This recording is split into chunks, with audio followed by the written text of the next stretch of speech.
Hello, my name is Kate Varini and I'm here to present a review of the week 1 course materials as well as introduce the topic for the second week, which is distribution.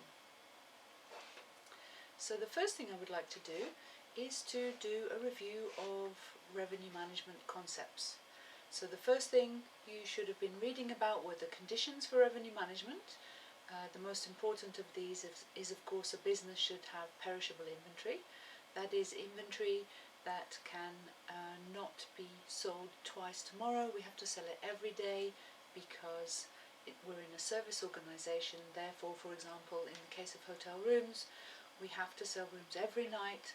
We can't just save them all up and sell them only once a year. So there's pressure on us to sell every day rather.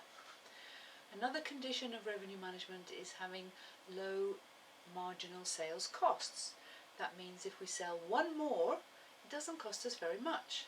So for example, selling one more hotel room might cost $15 in terms of the cost of the occupied room.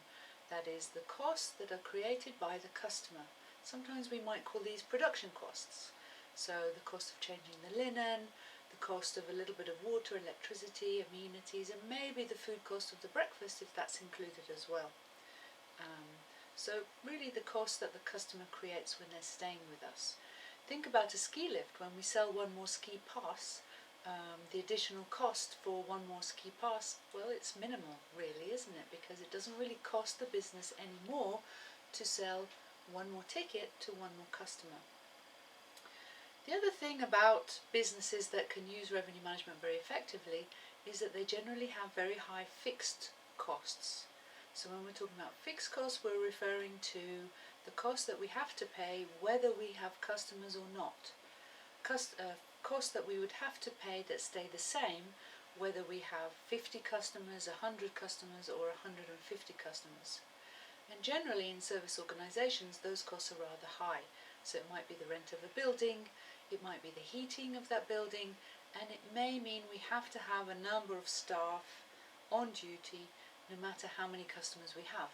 In the case of a hotel, we can think about people on reception, the managers, administration, the sales and marketing people, etc. Those people are all on fixed salaries.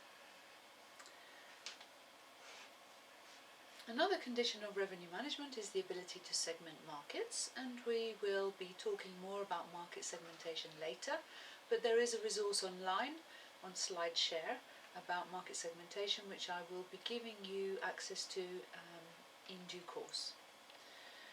Products that can be sold in advance, that's important that we're able to take reservations, and we need to encourage customers to book in advance because then we have more information about demand patterns.